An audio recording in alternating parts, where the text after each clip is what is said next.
देखिए कक्षा 10वीं की आज की इस वीडियो में हम लोग पढ़ने जा रहे हैं धातुओं की अम्लों के साथ अभिक्रिया। धातुओं की अम्लों के साथ अभिक्रिया कैसे होती है, अभिक्रिया के बाद कौन कौन उत्पाद रूप में हमें प्राप्त होते हैं, हमें इन सब चीज़ों का ध्यान रखना है। देखिए हम पढ़ने जा रहे हैं कि बहुत सी धातुएं तनु अम्लों जैसे HCl मतलब हाइड्रोक्लोरिक अम्ल, H2SO4 जैसे कि सल्फ्यूरिक अम्ल के साथ अभिक्रिया करके धातु लवण तथा हाइड्रोजन गैस बनाती है। क्या बनाती है? धातु लवण और हाइड्रोजन गैस बनाती है। अब देखिए सभी धातुएं तनु अम्लों से समान तीव्रता से अभिक्रिया नहीं करती। सारी की सारी धातुएं तनु अम्लों के साथ समान रूप से या समान तीव्रता से क्रिया नहीं करती, ठीक है ना। कुछ धातुएं कम तीव्र गति से क्रिया करती हैं, कुछ क्या होता है गर्म करने पर क्रिया करती हैं। समझ में आई बात? तो देखो धातु प्लस तनु अम्ल, अगर धातु की तनु अम्ल से क्रिया कर दी तो क्या बनेगा? धातु का लवण बनेगा और हाइड्रोजन गैस निकलेगी, ठीक है ना। तुमने कहा कुछ धातुएं केवल गर्म करने पर अभिक्रिया करती हैं। कैसे? गर्म करने पर। फिर क्या कहेंगे हम? कुछ धातुएं जैसे सोना, प्लेटिनम तनु अम्लों से अभिक्रिया नहीं करती। ये क्या नहीं करती भाई?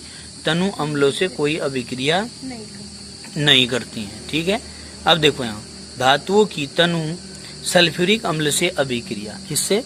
धातुओं की तनु सल्फ्यूरिक अम्ल से अभिक्रिया 2Na plus H2SO4 is equal to Na2SO4 H2 अलग निकल जाएगा, MgSO4 H2 अलग निकल जाएगा, 2Al प्लस 3H2SO4 तो क्या होगा?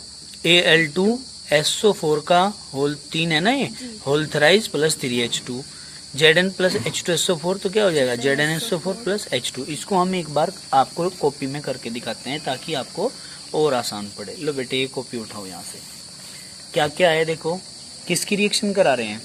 सोडियम की रिएक्शन करानी है H2SO4 से। तो देखिए यहाँ क्या करेंगे, इस पे ध्यान देना आपको कॉपी पे। अब फोकस करेंगे, ये है हमारा 2Na प्लस क्या H2SO4 is equal to sodium क्या होता है?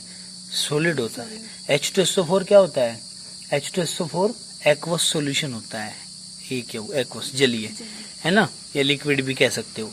तो यहाँ से Na2SO4, ये SO4 यहाँ से इसके साथ चला जाएगा। क्यों चला जाएगा? क्योंकि Na के ऊपर प्लस चार्ज होता है, SO4 के ऊपर माइनस चार्ज होते हैं, तो इसका प्लस वाला इसके माइनस वाले के साथ क्रिया करता है, तो बन जाएगा हमारा Na2SO4 प्लस H2 अलग हो जाएगा, ठीक है। अब इसी प्रकार हम क्या करेंगे, Mg ये की सॉलिड है प्लस क्या H2SO4 एक्वस सॉल्यूशन है इज इक्वल टू MgSO4 बन जाएगा। क्या? MgSO4 प्लस H2 अलग हो जाएगा, ठीक है नहीं। अब कोई दिक्कत तो नहीं है। अब इसके बाद हम क्या करते हैं, आगे बढ़ते हैं। क्या? 2Al प्लस क्या बेटे H2SO4 ही लिखेंगे ना। अब 3 क्यों लिखा? क्योंकि एल्यूमिनियम के ऊपर देखो कितने चार्ज हैं, बताओ कितने चार्ज हैं? प्लस के 3 होते हैं ना, तो हमने कर दिया यहाँ प्लस के, चल नहीं रहा है ये पेन, ये प्लस के 3 लिख दिया, ठीक है। और SO4 के ऊपर माइनस के 2 होते हैं, तो 2 तिया कितने हो गए? 6। अब यहाँ क्या करूँ मैं, 2 है यहाँ, 2 की 3 बार गुना करनी पड़ेगी कि 6 हो जाए इज इक्वल टू। अब यहाँ SO4 और यहाँ Al के, तो हम क्या करेंगे, Al2SO4 का होल थराइज करेंगे बेटे, क्योंकि इसके 3 है, और प्लस ये 3H2 के रूप में अलग निकल जाएंगे गैस रूप में, ठीक है। और क्या था हमारा? जिंक धातु थी, जिंक भी सॉलिड होता है, एल्यूमिनियम भी सॉलिड होता है, प्लस क्या H2SO4 इज इक्वल टू क्या बन जाएगा? ZnSO4 प्लस H2, ये गैस रूप में अलग निकल जाएंगे, ठीक है। बताओ जरा इतनी बात समझ में आई है या नहीं आई है? कोई समस्या इसमें? अब आगे चलते हैं किसकी?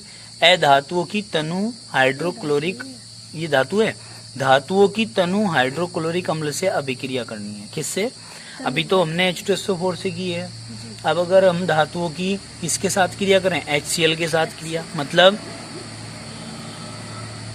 धातु plus HCl is equal to, तो क्या होगा? तो यहाँ क्या होगा?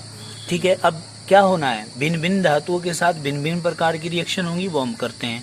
ए पॉइंट पढ़ते हैं। ए पॉइंट में क्या है कि सोडियम तनु हाइड्रोक्लोरिक अम्ल, देखो यहाँ पर देखो, सोडियम तनु हाइड्रोक्लोरिक अम्ल से क्या करता है? अति तीव्र अभिक्रिया करके सोडियम क्लोराइड तथा हाइड्रोजन गैस बनाता है। क्या क्या बनाता है? सोडियम क्लोराइड तथा हाइड्रोजन गैस बनाता है। ठीक है, कैसे बनाता है वो रिएक्शन हम करके देखेंगे। ठीक है बेटा, लो देखो ध्यान से, क्या कहा? सोडियम कहाँ है? सोडियम, ये लिख दिया 2Na, किसके साथ क्रिया करता है? HCl इज इक्वल टू, ठीक है, NaCl। क्लियर? ठीक है भाई Na के कितने हैं यहाँ? 2, तो यहाँ भी मुझे क्या करने पड़ेंगे? 2। तो मैंने क्या किया? Na के 2, Cl के 2, 2 NaCl, 2 लिख दिया, प्लस क्या बचा बेटा? H2। ये बच गए 2 हाइड्रोजन के, जिसको हम H2 के रूप में रखते हैं। ठीक है, इसी प्रकार आप कहते हैं बी रिएक्शन आपकी आती है कि मैग्नीशियम सोडियम की अपेक्षा कम तीव्र अभिक्रिया करके मैग्नीशियम क्लोराइड तथा H2 गैस बनाता है। जैसे आपने कहा कि मैग्नीशियम Mg प्लस किसके साथ? HCl। बेटे यहाँ ध्यान दो, सोडियम के ऊपर तो प्लस का एक चार्ज था ना, फिर 2 × 2 हो गए थे। यहाँ हाइड्रोजन के ऊपर प्लस का एक चार्ज, 2 × 2 हो गए थे, तो ये तो बैलेंस होगी थी। अब ऐसे ही Mg के ऊपर तो प्लस के 2 होते हैं ना, Mg के ऊपर कितने होते हैं? प्लस के 2 और प्लस HCl। ठीक है, इज इक्वल टू क्या हो जाएगा? यहाँ तो प्लस का 1 है, तो बैलेंस करने के लिए क्या करूँ? 2 से मल्टीप्लाई करूंगा, तो MgCl2 बन जाएगा, MgCl2 प्लस H2। क्लियर होगी बात? आगे चलो, नेक्स्ट कहते हैं एल्यूमिनियम। थर्ड क्या है? सी पॉइंट हमारा, एल्यूमिनियम पर एल्यूमिनियम ऑक्साइड की परत होने के कारण यह तनु HCl से पहले धीरे धीरे क्रिया करती है, परंतु इस परत के तनु HCl अम्ल में घुल जाने पर शुद्ध एल्यूमिनियम की गति तीव्र गति से होती है। मैग्नीशियम की अपेक्षा एल्यूमिनियम की तनु HCl के साथ क्रिया कम तीव्रता से होती है। मतलब ये कहते हैं कि मैग्नीशियम की अपेक्षा एल्यूमिनियम जो है वो कम तीव्रता से क्रिया करेगा। किसके साथ?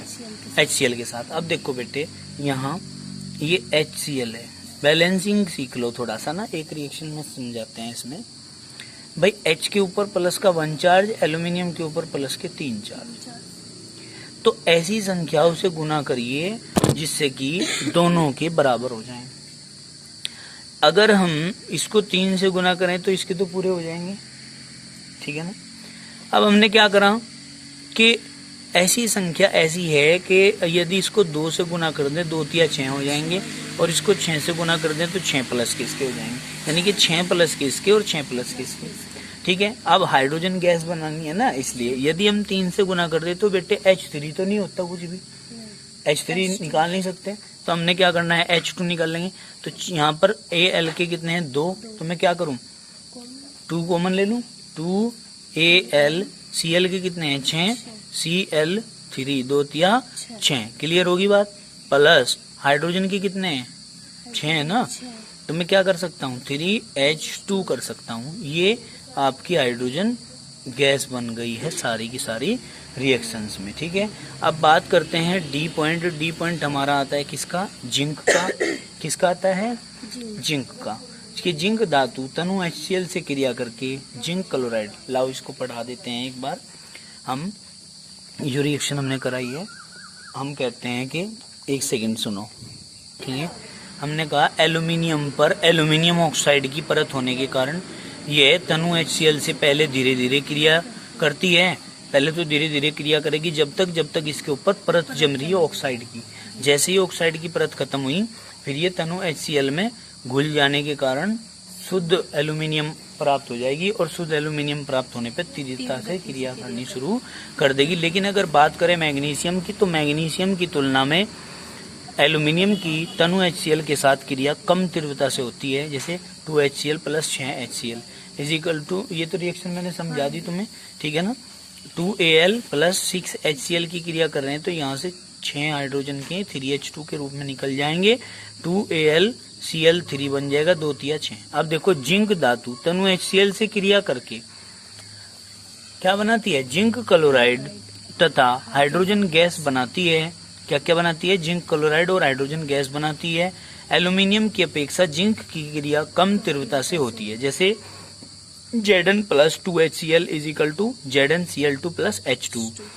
अब आयरन धातु तनु HCl यहाँ कॉमन लगा दिया करते हैं, तनु HCl के साथ धीमी क्रिया करके आयरन सेकंड क्लोराइड, सेकंड है इसकी संयोजकता, क्या संयोजकता क्लोराइड तथा हाइड्रोजन गैस देती है, जैसे Fe plus 2HCl is equal to FeCl2 और H2 अलग निकल जाएगा, ठीक है। कॉपर सिल्वर तथा सोना आदि तनु HCl से अभिक्रिया नहीं करते।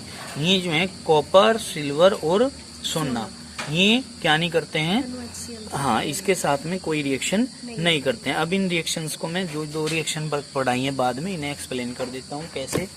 देखो यहाँ पर इन्होंने कहा है कि जिंक प्लस किसके साथ अभिक्रिया करता है, 2HCl के साथ रिएक्शन करता है, इज इक्वल टू ZnCl2 बन जाएगा, ZnCl2 प्लस ये हाइड्रोजन के 2 हैं, H2 अलग निकल जाएगा, ठीक है बेटे। अब ऐसे ही आयरन धातु तनु HCl के साथ धीमी क्रिया करके आयरन सेकंड क्लोराइड तथा हाइड्रोजन गैस देती है, जैसे कि आप ई रिएक्शन बता रहे हैं ये वाली कि Fe प्लस सेम रिएक्शन है 2HCl is equal to FeCl2 plus H2। आपके पास ये रिएक्शन वैसे नहीं आने की, आप सोचो मैं रट लूँ या याद कर लूँ या तुक्का मारी चल जाएगा काम, ऐसा नहीं चलने वाला। ये केवल समझनी है और समझिए में ये आएंगी जब आप इन्हें कर करके देखोगे अभिक्रियाओं को, ऐसे बिल्कुल समझ में नहीं आने की, ठीक है नहीं। जब आप इन्हें कर करके देखेंगे समीकरण को तब आएंगी समझ में। अब देखो धातुओं की तनु नाइट्रिक अम्ल के साथ अभिक्रिया पढ़नी है। अब क्या, धातुओं की तनु नाइट्रिक अम्ल के साथ, अम्लों के साथ यानी कि अलग अलग अम्लों के साथ हम रिएक्शन को करके दिखा रहे हैं। देखो जब कोई धातु तनु नाइट्रिक अम्ल से अभिक्रिया करती है तो हाइड्रोजन गैस उत्पन्न नहीं होती, फिर हाइड्रोजन गैस उत्पन्न नहीं होती। क्यों, क्योंकि तनु HNO3 एक प्रबल ऑक्सीकारक है, अतः यह उत्पन्न होने वाली H2 गैस को जल में ऑक्सीकृत कर देता है, काय में, जल में। अब तक आपने कहा कि HCl के साथ रिएक्शन करी, H2SO4 के साथ रिएक्शन करी तो क्या हुआ, H2 गैस उत्पन्न हुई, लेकिन अगर HNO3 के साथ रिएक्शन करेंगे तो हाइड्रोजन गैस नहीं बनेगी, ठीक है।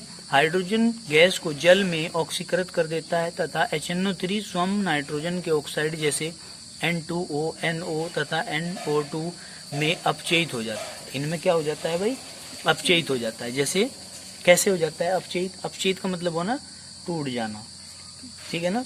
अब देखो Zn plus 2HNO3 is equal to क्या हो जाएगा, ZnNO3 का उल्ट वाइज प्लस H2 हो गया। अब देखो क्या है, H2 प्राप्त हो गया। केवल मैग्नीशियम तथा मैग्नीशियम धातु अत्यंत तनु HNO3 के साथ अभिक्रिया करके संगत धातु नाइट्रेट तथा हाइड्रोजन गैस देते हैं। भाई संगत धातु नाइट्रेट और हाइड्रोजन गैस देते हैं कौन, केवल मैग्नीशियम तथा मैग्नीशियम धातु जो होती है वो अत्यंत तनु HNO3 के साथ जब क्रिया करती है। देखो क्या है यहाँ, Mg plus 2HNO3 equal to MgNO3 का उल्ट वाइज प्लस 2H2 हो गया, H2 अलग निकल गया। Mn मैग्नीज है plus 2HNO3 equal to MnNO3 का उल्ट वाइज प्लस H2 है, ठीक है कि नहीं, कोई दिक्कत तो नहीं है। तो ये जो H2 प्राप्त हो रहा है ना, ये H2 ऑक्सीकृत हो जाएगा और ऑक्सीकृत होकर जल में परिवर्तित हो जाएगा, ठीक है नहीं। काय में ऑक्सीकृत मतलब ऑक्सीजन के साथ क्रिया करना, समझ गए। एक होता है ऑक्सीकृत, एक होता है अपचयित होना, दो रिएक्शन से ही। ऑक्सीकरण में तो क्या होता है, ऑक्सीजन के साथ अभिक्रिया होती है और अपचयन में ऑक्सीजन निकलता है, हाइड्रोजन के साथ अभिक्रिया होती है, ठीक है नहीं। इन रिएक्शंस को कराऊं मैं तुम्हें, देखो ध्यान से समझना क्या करना है। देखो बेटे सबसे पहले आपने कहा कि जिंक के साथ रिएक्शन सेम तरीके से ही हो रही है, भी ये ए रिएक्शन है, plus 2HNO3 is equal to यहाँ से H2 निकाल दो, ये निकल गया H2, दिख रहा है क्या? ये H2 गैस के रूप में निकल जाता है। यहाँ क्या रह गया? ZnNO3 का, ठीक है।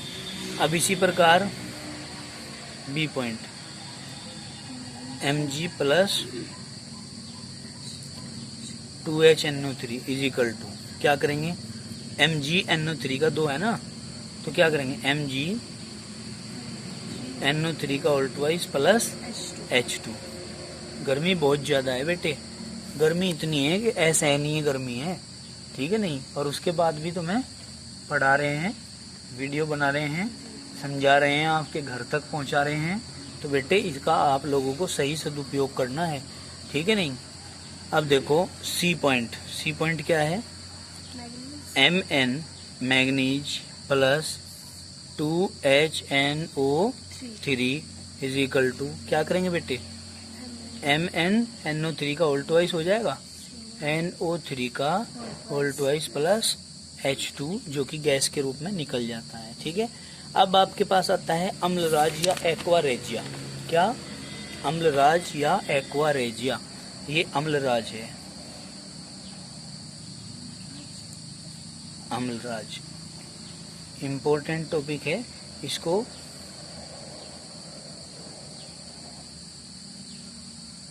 एक्वारेजिया भी बोलते हैं, ठीक है ना? इम्पोर्टेंट पॉइंट है ये। तो क्या होता है भाई, एक भाग किसका? HNO3 और 3 भाग HCl, यानी कि 1:3, एक भाग HNO3 अनुपात 3 भाग HCl। इन तीनों को, इन दोनों चीजों को लेकर के इनका मिक्सअप बनाना है, ठीक है। मिक्सअप बनाएंगे तो जो बनेगा वो क्या बनेगा? वो अम्लराज बनेगा, ठीक है। अम्लराज क्या होता है? एक प्रबल ऑक्सीकारक होता है बेटे। अब पहले तो इसकी रिएक्शन समझाते हैं हम आपको, फिर उसके बाद आगे बढ़ेंगे। देखो हमने क्या कहा है, ये है यहाँ पर HNO3 प्लस क्या 3HCl इज इक्वल टू क्या क्या बनता है, समझने की बात ये है, ठीक है। क्लोरीन के कितने हैं बेटे? यहाँ 3 है ना, तो हमने Cl2 अलग निकाल देना है, 2 निकल गए, 1 रह गया, ठीक है। अब देखो हमारे पास हाइड्रोजन के कितने हैं? 3 तो ही हैं और 1 ही है, कितने हो गए? 4 को हम क्या लिख सकते हैं? 2H2। ऑक्सीजन के कितने हैं? 3, 2 चले गए, यानी कि 3 में से 2 यहाँ चले गए, 1 तो ऑक्सीजन रह गया है। क्लोरीन में से 3 में से 2 यहाँ चले गए, 1 Cl रह गया है, तो NO रह गया यहाँ, तो क्या रह गया? NO और 1 Cl, तो NOCl H2O और क्लोरीन का मिश्रण क्या होता है? ये होता है बेटे अम्लराज। समझ में आ गई बात? कोई दिक्कत तो नहीं है, जो कि एक प्रबल ऑक्सीकारक होता है। क्या होता है? प्रबल ऑक्सीकारक। हमने कहा है, देखो अब इसमें पढ़ेंगे आप अम्लराज टॉपिक को। अम्लराज टॉपिक ये देखिए, यहाँ पर ये आपको देखने को मिल रहा होगा अम्लराज, यानी कि सांद्र HCl के 3 भाग और सांद्र HNO3 का 1 भाग लेना है, ठीक है। 1 भाग लेकर के ताजा तैयार किया गया या मिश्रण एक्वारेजिया या अम्लराज कहलाता है। जो तैयार किया हुआ मिश्रण होता है वही अम्लराज कहलाता है। यह मिश्रण उच्च संक्षारक तथा सधूम द्रव होता है। कैसा होता है? उच्च संक्षारक तथा सधूम, मतलब स माने सहित, धूम माने धुआं, धुएं सहित द्रव होता है। ऐसा द्रव होता है जिसमें से धुआं निकलता है। मतलब ऐसे अम्ल होते हैं ये बेटे कि एकदम से गला देते हैं, जला देते हैं, बकसते नहीं बिल्कुल भी। हाँ, तेजाब धुएं से निकलते रहे इनके अंदर से। मिश्रण उच्च संक्षारक तथा सधूम द्रव होता है जो धातुएं जैसे कि गोल्ड, प्लेटिनम आदि तथा HNO3 में नहीं घुलती। में HNO3 के अंदर ये ऐसी धातुएं घुलती नहीं है, में एक्वारेजिया में घुल जाती हैं। क्यों? क्योंकि ये प्रबल ऑक्सीकारक है। ठीक है बेटे, ये दे दिया। अब इसके बाद हम पढ़ेंगे, धातुओं का केस फिनिश हो चुका है आज हमारा, ठीक है ना। धातुओं का केस हमारा फिनिश हो चुका है। अब हम अधातुओं की बात को आगे लेकर के चलते हैं। हम कह रहे हैं कि अधातुओं के रासायनिक गुण, अधातुओं के रासायनिक गुण क्या क्या है बेटे? अधातुओं के रासायनिक गुण देखिए, कुछ अधातुएं बहुत क्रियाशील होती हैं, जैसे कि धातु थी ना